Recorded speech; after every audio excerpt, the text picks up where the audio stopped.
Hey, coach, you guys are one of two teams in the ACC that has three road wins in league play. Two-part question is one, what does it say about this team to be able to do that? And what have you learned, through those three road wins about this new squad? Each game you kind of learn a little bit more, and they've been, without, they all of them been a little bit dramatic, to be honest with you. We've done it in different ways. At Notre Dame, we didn't play well at all, and just kind of found a way to win the game, and just hung in there, and then we, pulled it out at the end.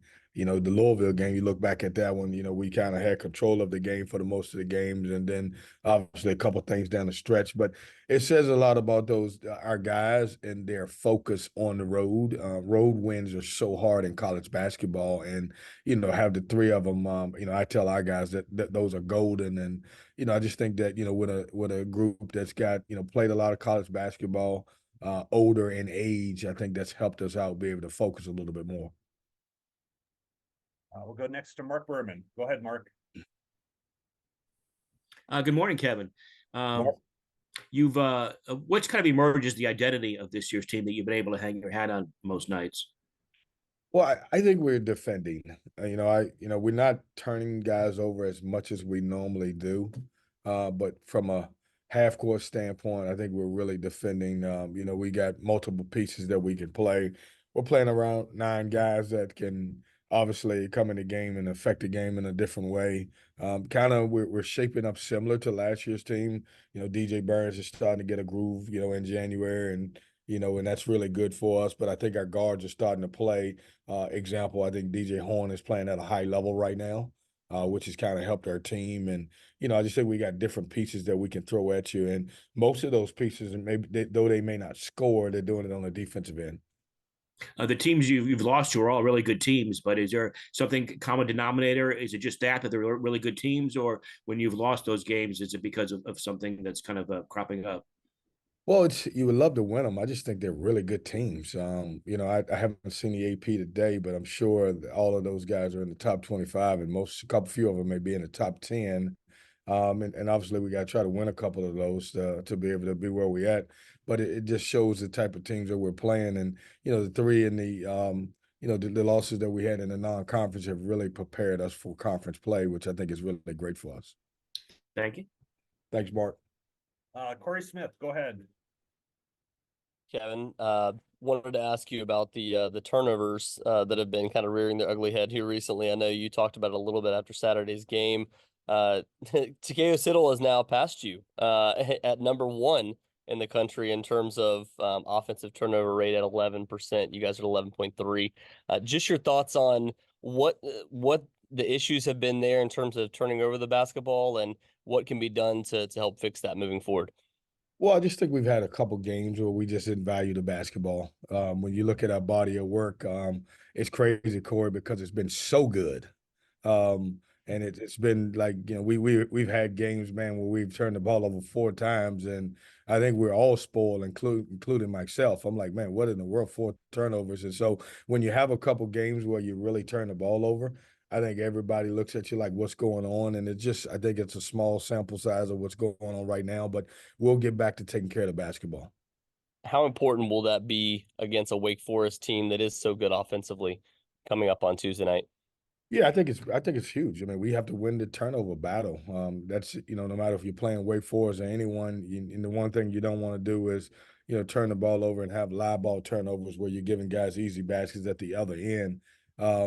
It's been really, like I said, it's almost to the point where when we turn it over, I'm a little shocked because we've been so good at it, early in the year. But we got to get back to taking care of the basketball. Thanks, Kevin. We'll go back to Noah Fleischman.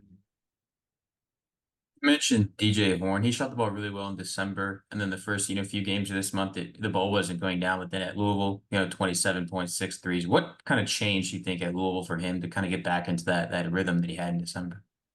I just think he's a competitor. I mean, when you don't play well, you want to figure out what you got to do to play well. And he didn't, he felt like he didn't have a good game against Carolina. Nobody did. We didn't shoot the ball well. And I just think it bothered him, what you want in your players, guys who can respond after not having a good game. And I thought he was tremendous against Louisville, where he just, he couldn't miss. He was aggressive. He drove the ball, got to the free throw line. He made shots, and those are the guys you want in the program. Just not to stay. Players are allowed to have bad games, but you can't have. You don't want to stack bad games. You want to try to get to the point where you're going to have some, stack good games. And I think in DJ, he just shows you just what type of competitor he is. Connor O'Neill, go ahead, sir. Kevin, what kind of change have you seen in Wake with Fon Reed? I don't know if you go back as far to scout them when he wasn't playing the first 7 games, but if you just compare it to last year when you saw Wake and compare his impact now that he's playing and eligible. Well, I think he gives him a skill post. He hasn't made a lot of threes on the year, but his ability to step out and they run a lot of top action where he can handle the ball up top, and I think that's something that they really haven't had in the past from the center position. He's big. I mean, he changes shots down low. He's able to finish. That's that's one of the great things about him is that he's a great rim run guy. He's a great target to throw the ball up to, but you can also throw the ball inside to him and he'd be able to score. And so I just think it gives him more of an inside out presence than they've had in the past. Rob McLean, go ahead, sir.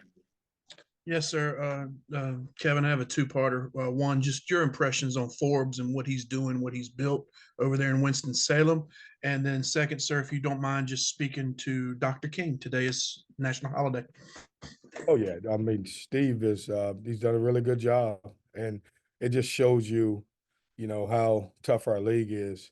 Steve's had in the last couple of years, he's had some really good teams, and unfortunately, because of the way things are set up, he hasn't. Those guys, a couple of those teams were tournament teams, if you ask me, and hadn't been able to get into the tournament with the teams that he's had. But he's been able to stack teams, year in year out.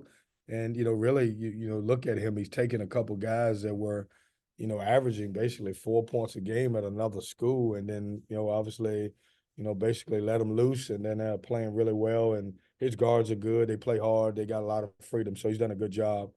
And when you talk about Dr. King, I mean, you think about this. I'm sitting here as an African American coach in the ACC. His impact and what he's done, I wouldn't be here. I mean, I really wouldn't.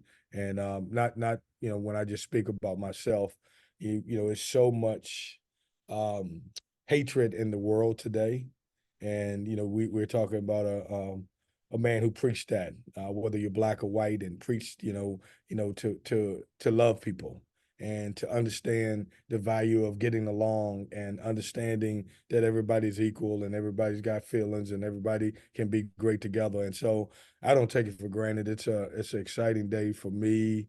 And but Dr. King was such a great inspiration for not just African American coaches and folks, but everybody in this world. So just means a lot. Thank you, sir. Happy holiday. Happy holiday. We'll squeeze one more quick one in from JC Zemble. Go ahead, JC. Kind of piggybacking off of what Connor asked with Fon Reed, but it was a different twist. 2 years ago, your rules of engagement seemed to be that you couldn't take a 2-time transfer because, that was the rule, but then everybody got waivers. This past offseason, I think coaches shied away from 2-time transfers and no one got waivers until the court stepped in. When you look at upcoming in the future, is it just nice to know what the rules of engagement will finally be?